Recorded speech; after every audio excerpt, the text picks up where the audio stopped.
On a recensé sur la planète environ 9000 espèces d'oiseaux. Elles sont souvent très différentes en taille, en forme et en couleur, mais sont toutes issues de la même stratégie évolutive. Il y a 160 millions d'années, chez ces descendants des reptiles, les membres antérieurs se sont modifiés et transformés en ailes. En donnant aux oiseaux le pouvoir de voler, les ailes leur ont permis de coloniser tous les milieux. Au sein du règne animal, les oiseaux sont répartis en 24 ordres. Chaque ordre est divisé en familles, subdivisé en genres et chaque genre en espèces.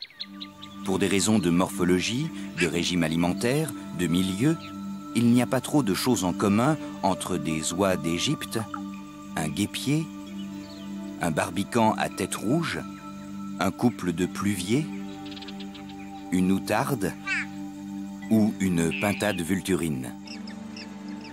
Quant à celui-ci, il n'a quasiment aucune préoccupation commune avec les autres. Le manchot s'inscrit indiscutablement dans la classe des oiseaux.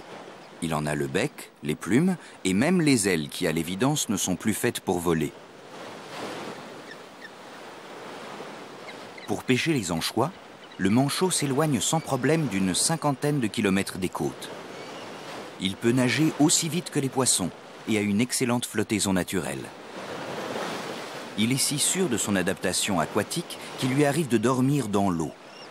Mais le manchot reste quand même un oiseau et il retourne sur terre pour nicher.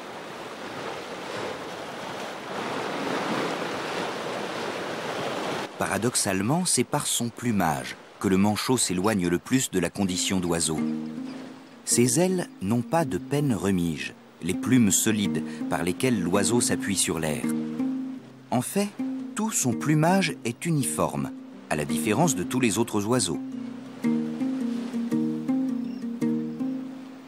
Son corps est recouvert tout entier des mêmes plumes courtes, aplaties, placées très près les unes des autres, comme des écailles.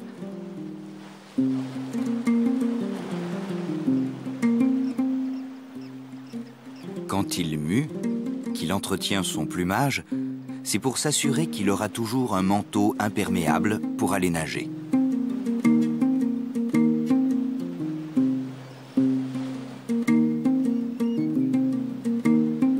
Décidément, ces préoccupations ne sont pas représentatives du monde des oiseaux.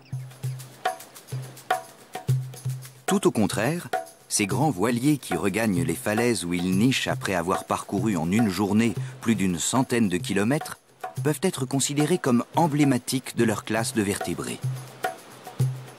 Ce sont des cormorans, des oiseaux universels qu'on trouve pratiquement sur toutes les côtes du monde.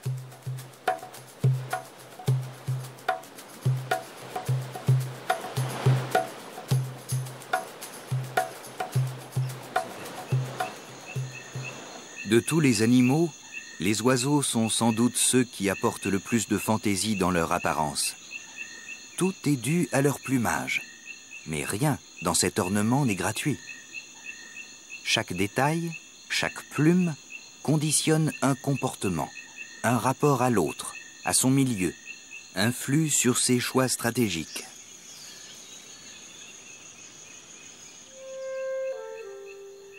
Dans les marais d'Amérique du Sud, l'ibis rouge doit rêver parfois d'un plumage plus discret, qui lui éviterait la convoitise des chasseurs. C'est sans doute pour une autre raison, mais qui nous est inconnue, que le bel oiseau rouge s'accouple parfois avec un ibis blanc.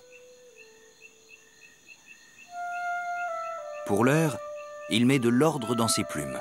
C'est la grande occupation des oiseaux. Quand ils ne sont pas en train de manger, ils sont toujours à leur plumage. Avec leur bec, qui semble décidément être pour eux ce que la main est à l'homme, tous les oiseaux remettent en place une à une chacune de leurs plumes. Un acte simple, mais la clé de toutes les stratégies, la clé du vol. Pour toutes les espèces, le vol est un exploit au quotidien. Il a supposé des adaptations physiologiques communes à tous les oiseaux.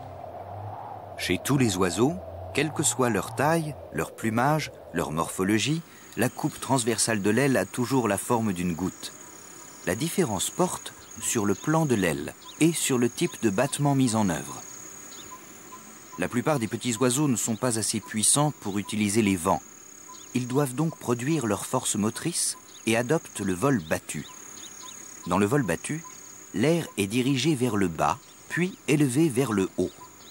Pour se soutenir et progresser dans l'air, l'oiseau doit répéter ce mouvement plus ou moins vite en fonction de son espèce. Ces martinets peuvent atteindre ainsi sur de courtes distances la vitesse incroyable de 160 km/h. Certains n'ont pas eu ou ont perdu cette capacité à voler qui fait pourtant l'essentiel de la qualité d'oiseau et conditionne toute sa stratégie. Ces nandous américains appartiennent comme l'émeu et l'autruche à la catégorie des ratites, des oiseaux volumineux aux longues pattes et malgré leurs ailes, incapables de s'envoler. Pour toutes les espèces, la stratégie alimentaire est conditionnée par les disponibilités du milieu et la morphologie plus ou moins spécialisée de l'espèce. Les petites cigognes noires qui vivent au bord de ce marais ont au moins deux particularités. D'abord, elles sont quasiment muettes, ce qui est rare chez les oiseaux. Mais surtout, elles ont un bec très particulier qui leur a valu leur nom. Ce sont des becs ouverts. En observant le bec de ces oiseaux, on constate effectivement que les deux mandibules ne se rejoignent qu'à leur extrémité, ce qui laisse entre elles, par endroits, un espace de quelques millimètres. Le bec ouvert cherche des mollusques ou des escargots pour exploiter sa particularité anatomique.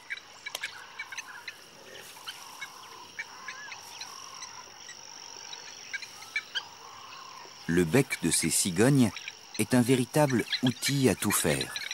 Il leur permet de casser les coquilles, de piquer les mollusques ou de séparer les deux valves d'un coquillage.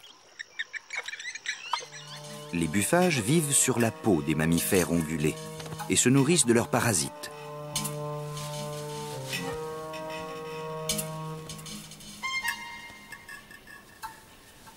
Chacun trouve son compte dans cette association. C'est ce qu'on appelle la symbiose ou le mutualisme. Non seulement le piquebœuf pratique une sorte de toilette sanitaire de son hôte, mais il joue aussi à l'occasion un rôle de sentinelle. Une fois encore, on constate que la morphologie de l'oiseau est parfaitement adaptée à sa stratégie alimentaire. Le bec joue un rôle essentiel dans la stratégie alimentaire des oiseaux. On peut quasiment, par sa simple observation, déduire quelle est la nourriture de l'espèce.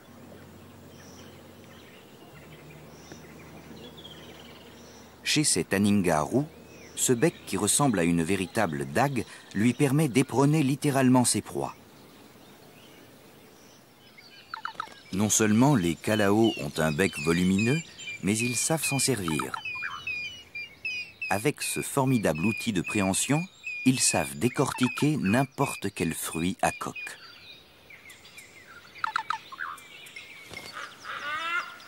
La famille des calaos compte une petite cinquantaine d'espèces. Ceux-là sont des calaos à joues argentées.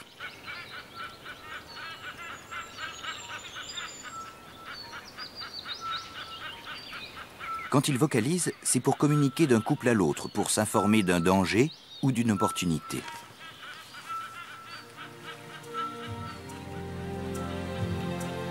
La stratégie des prédateurs ailés s'appuie avant tout sur leur acuité visuelle hors du commun.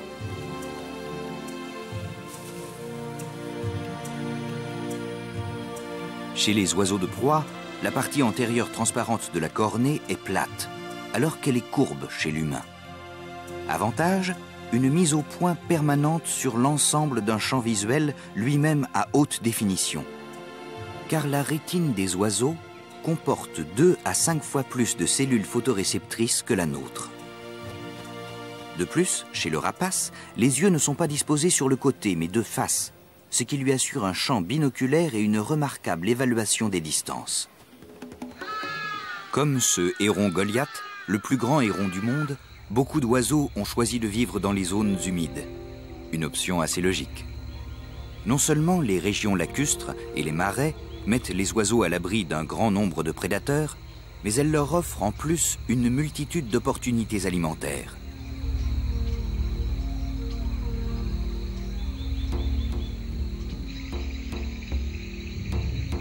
Voilà sans doute l'oiseau le plus étonnant qu'on puisse trouver dans les marais, le bec en sabot. C'est un oiseau rare, dans tous les sens du terme. Il ne survit que dans des zones reculées et très limitées en Ouganda et en Tanzanie. L'oiseau, qui mesure plus d'1 mètre, se caractérise avant tout par son énorme bec, qui lui mange littéralement la moitié de la tête.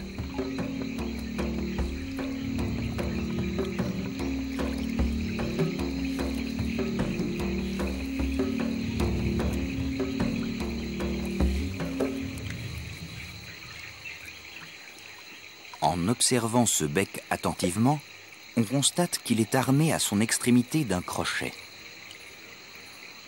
Il va permettre au bec en sabot de harponner ses prises et de les ingurgiter à une vitesse diabolique.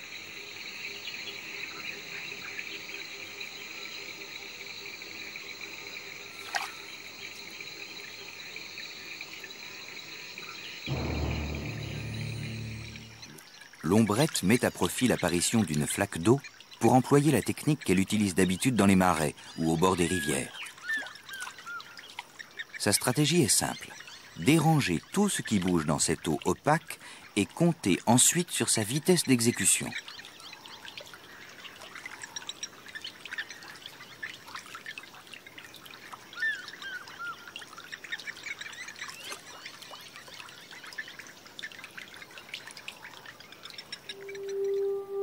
Voilà un autre oiseau qui chasse lui aussi en aveugle dans les eaux sombres. C'est un ibis dental. Cet échassier a un nom impropre. Il n'appartient pas du tout à la famille des ibis, mais à celle des cigognes.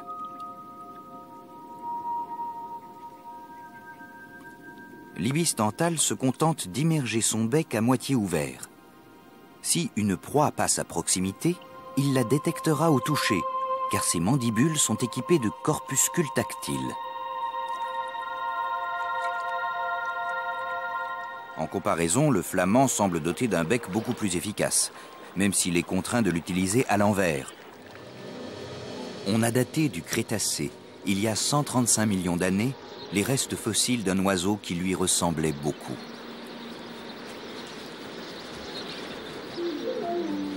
La réussite des flamands tient à plusieurs options stratégiques retenues par l'espèce. D'abord, celle du groupe. On ne voit jamais de flamands seuls, sauf blessés ou malades. La vie en colonie permet de dissuader les prédateurs, d'accaparer littéralement le milieu et même de profiter du brassage permanent des boues pour optimiser la recherche de nourriture.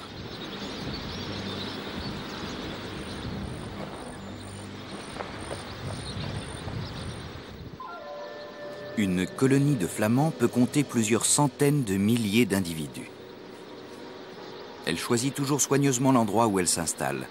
Ici, un lac alcalin du Kenya. Ce milieu saturé en sel ne convient pas aux autres espèces aquatiques. Et c'est la deuxième grande option stratégique de l'espèce, choisir un milieu dont ne veulent pas les autres.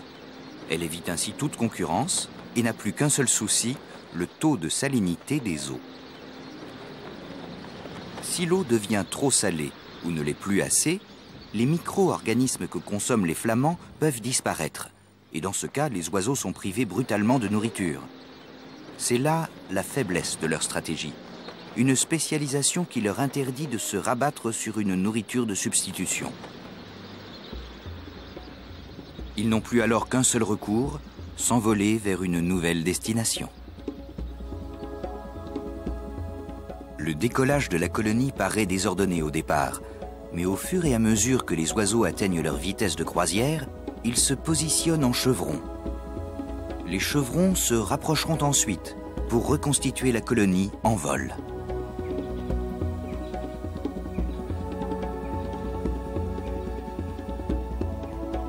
Les flamands forment maintenant un véritable nuage. C'est le meilleur des choix. Une option stratégique efficace pour réduire la résistance à l'air et assurer la protection du groupe lors du vol migratoire.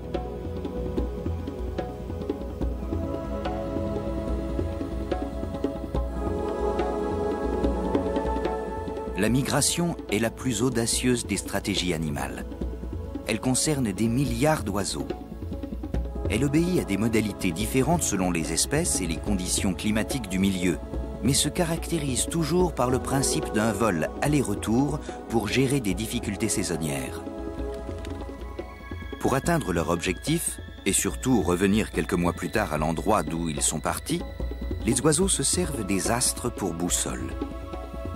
Si les nuages leur cachent l'étoile polaire ou le soleil, ils se fient à leur sens magnétique, dont on n'a pas percé tous les mystères.